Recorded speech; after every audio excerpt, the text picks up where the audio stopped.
Hey guys, and welcome to a new video. Today I want to start a little project, and I would call it like the poor man's juicer strat, okay? Because we are kind of juicing, but just in a very, very poor fashion, that is. And it is what it is, okay? There's people that make lots of currency, and there's people that make not so much currency. And then there's me, I'm somewhere in between, but yeah. Anyways, so what is the plan? What are we doing? Quickly explaining the strat, what are the goals and stuff like that, the build that I'm using, and we're gonna run the first map together, and then we do like a small little project, and it's going to be DELI Strands. But it's not the classic DELI Strand Mirror of Delirium way, it is just like a bit... What am I supposed to do? Okay, so...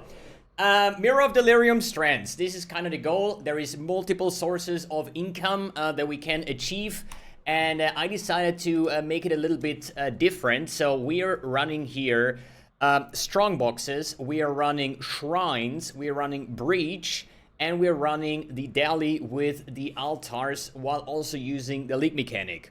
This is kind of the goal, right? So why do I use, for example, shrines? Yeah, my character is not the strongest yet, okay? We're far away from like Mage Blood and Headhunter and those kind of things. It's not a bad character, don't get me wrong, but you know, I need some extra powers because the problem with DELI and the Strand layout, why is Strand even good for DELI? Because it's a very long map, and once you spawn the DELI mirror and you go through the maps, the further you go or the further you get, the harder it's gonna get, but the more stuff is gonna drop on top of that, right? What that means that in the last third of the map, the monsters are getting ridiculously tanky, and if they are then juiced by the league mechanic on top, then yeah, like a shrine buff or two is not like a bad thing at all, right? So that's why I'm saying shrine is not bad. If you have a big build, then obviously you can skip those as well.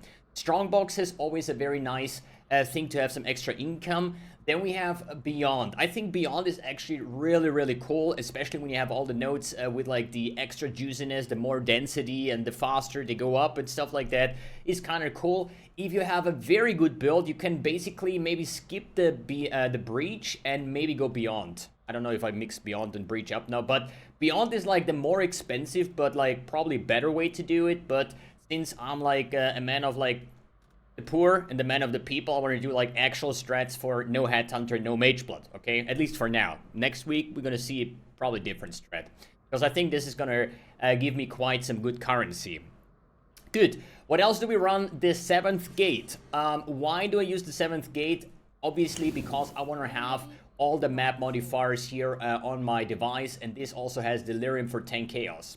And now you're wondering, wait, why you're paying 10 Chaos just to have a DELI mirror? Well, there is a sextant that gives you basically the mirror, but they are going in bulk for like 110 chaos per piece with 4 uses, which makes like an average cost of like, I don't know, like almost 30 chaos, right? So let's take a look on what this is about. So obviously I'm gonna like keep like everything like separated from my actual currency over here, right? So we're gonna see what kind of stuff are we gonna get in these like 48 maps with some extra juice, right? So we're using Delirium rewards bars fill faster. They're basically going for this is basically, since they have 4 uses, I divided the cost of the sextant by, or the compass by 4, which means it's like a 1.75 chaos investment for the faster DELI. We have the strongbox with like 1.25 chaos, the breach for a chaos, and the gloom shrine for 0.75. And now you're wondering, why would you use a Gloom Shrine compass? Well, I currently don't have Explodey on my build. I don't have an Explodey bow, I don't have an Explodey flask, and I don't have any other sources of Explodey. So Gloom Shrine does wonders with these maps the same way as I explained. Why do I even pick up the, what is it? The shrines. And no, don't get me wrong, EK Ignite is a very strong build. It's very good. But think about, we're playing the league mechanic to the maximum juice. I'm not like, oh, I'm gonna go in, I'm collecting like a 500-600 wisps. No, I try to find as many as possible. And if you play the league mechanic, you kind of know what kind of like creatures we're gonna like get empowered with the league mechanic. And thinking about doing a DELI mirror, like at the end of the strand, and empowered on top of that, like, good luck, you know? You're probably gonna need every help that you can find. That's the reason why, for example, something like a Headhunter is so expensive in this league. Probably at some point gonna be more expensive than a Mage, but who knows? But you just need the extra juice. So, as I said, we have calculated the Strand map for like 5 chaos, getting it up to 20% quality, which is actually a bit wrong here. 2.8 chaos, yeah, might be. I don't know. It's like 4 chisels, right? An alchemy orb, the regex reroll, just for my build. I don't want to have like no regen or something like that. Then we have a rusted breach scarab going for 3 chaos. I was actually quite like surprised that it is that expensive. Then my sextant and the 10 chaos, which means a 26 chaos investment per map. That is, with a total of these 48 maps, around about 6 divines. So then I'm gonna like write down how much currency, how much catalyst, I don't know, like whatever we're gonna drop in these maps, we're gonna write down to see how much money we got. I'm also gonna like track how much time I need for every map, so I can get like my average, like, oh, how many divines per hour is that and whatnot. I think lower divines per hour, but a more fun strategy is more important, just because it is fun. And these maps are hella fun because there is so many monsters and so much shit going on that it's just fun. Good. My Atlas tree with all this the stuff is basically in the description below. My current POB is in the description below. And I would say we're just gonna run the first map together and see what we get ourselves into. I did run already like 20 of those maps, and I made quite a bunch of currency. So I just crafted this bow, and so I know, hey, I'm gonna run like 48 of those, and then basically track it on how much it is actually worth. So let's get in our DELI faster. Hey, wait, no, this. So we have DELI faster, we have the strongbox corrupted. So there is one little mistake that I have over here. This is because I was like trying out a little bit. This note, your strongbox are corrupted and at least rare. You don't need that if you're running the sextant, right? Because this is exactly what the sextant is doing, plus 2 extra strongboxes. And strongbox is always nice. Then we have breaches, and we have the gloom shrine. And then we're gonna put in one of the maps here and the scarab. It can just be like a stack of that.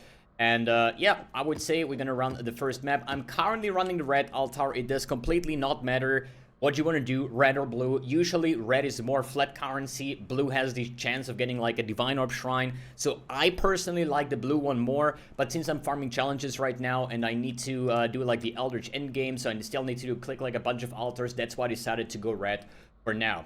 Other than that, I'm not using anything else. So Delirium, I'm using the red altar and my rusted breach scarab. You can always adjust that, cartographers, or I don't know, whatever you want to do. Basically up to you. This is just the way that I do it. Good. Bam. Open the first map. Here on my EK Ignite build, which is like my build of choice for like whatever I want to do. You know, if I want to do challenges, if I want to do 100% daily, simulacrum, whatever I want to do. I mean, I just love this build. This is all I can say. Good. First thing, once we enter the map, I hope it's just not too loud here. We're basically gonna go into the mist, collect whatever you want. I think like blue is like the best one because it's flat currency drops. I think yellow was like quantity, and what is the purple one, the rarity one or something, right? I personally, I know I should care more about it, but I just take whatever I can get. You know, I'm not like that picky when it comes to that. So here I follow like a yellow train, whatever. Maybe we're gonna find some blue or some other things. Sometimes I find the boss, but I just want to say that I'm not really... Oh, hey, what is this? Hey, some big monies here. Like, if I find the boss, I'm doing that. I'm checking the vendors or the NPCs for, like, juicy stuff that we can sell. But basically, I'm just in here and just collecting as much as I can because I think my build can handle that. So, let's talk about the profits. How do you make currency with this strat? So, basically, you're getting... First of all, once you're entering, or at least finishing the map, you're gonna have a bunch of like simulacrum splinters, and usually, that's what I encountered, the splinters alone will already pay off for your entire map. But let's see if this is gonna be true, and then I'm gonna talk like once we finish the map on how. Basically, I'm skipping the loot because it makes the map faster, because DELI is like following you. We have notes that it goes slower and stuff like that, but at some point, once you're later at the stage of the map and monsters are getting super tanky, you kind of want to kill the map boss within the timer limit because it gives you +1 to your rewards. And since we're playing with the DELI fills faster, the rewards fill faster, I'm already on like 5 stacks. You're going to see that in a bit. I think my overlay is blocking that right now. But other than that, all we do is just explode stuff with my Herald of Ash and my EK, obviously, and have some nice explosions. When there's like, oh, there's actually a Chayula here. Galupa! And it's that. Nice. On tankier monsters, I'm actually just throwing down my Arcanist brand that has like, what is it? Flammability. No, wait, flammability is from my, what is that? Flame Surge, Hydrosphere to Chain, and yeah, some more things. So here we have our first shrine, which is the Gloomfang Shrine, so we're just gonna try to speed it up a little bit more. The only thing I'm really picking up is like obviously mirrors and headhunters and mage bloods, and nah. To be honest, the only thing I'm actually picking up on the way are Divine Orbs once they drop. And with the juice of the League mechanic, it is actually, I wouldn't really say a common drop, but you definitely find more Divine Orbs with playing the League mechanic than in any other League mechanic, basically. And this is also like one thing, I think if, I wouldn't wonder, as I said, I paid like 6 divines for the entire map tab that I prepared, and I wouldn't wonder that in those 48 maps, I would probably find more than 5 flat divines that would technically pay off for the entire thingy here. But the thing is, not everybody has a good mapping build, and you should definitely have a mapper once you play this kind of strategy, because that's the most thing you're gonna do, is just kill off monsters and hope that you also gonna kill the end boss or the map boss in the time limit. But yeah, so I freaking forgot what I wanted to say. Anyways, doesn't matter. So here is the next shrine, so we're gonna try picking that one up as well. Sometimes you just have to like kite the monsters around, because now we're getting on the stage, I think like half the map is done, and now all of a sudden you feel like, hey, wait a second, why are the monsters like so much more tanky? Like obviously sometimes it can be a soul eater mob or something like that, but trust me on that, with the empowerment and being at the end of the stage, like some monsters, I'm not gonna lie, I'm running like 8 million Ignite DPS on my build right now, and some monsters I'm just literally skipping because I think it takes like half a minute to kill them, and I would rather go in, kill the map boss, get this +1 reward, and then go back out, and if I have time left, I'm gonna try to snipe off the monster as well. But as I said, this can get very, very rough to do. Good, no special drops here, not even any altars, which is kind of sad. So that can also make the map a little bit harder. And I think always good to put down a safety portal. We are now on 8 rewards, and once we kill the boss, we get 1 extra. Here we just need to be a bit careful. I just try to like set the bosses here on fire, get my Ellie weakness down, and then I'm basically just kiting, trying to open as many of these like eggs or whatever DELI things those are. And that one is a tanky one, and it does. Oh, jeez, fuck off, away from me. Wait, where's my Herald of Puberty? They're usually tanking those monsters, but I think we should be fine. So this was the map boss, so my counter went up, and that's the map clear. Roundabout. 6 monsters, 5 monsters remaining. I think I cleared pretty much everything, so let's stop the DELI encounter and see what we get in the end. Like 145, 148 splinters. Then jeweler orbs, like DELI orbs, and this is basically what you're gonna get. So, thinking about, I just dropped 148 splinters.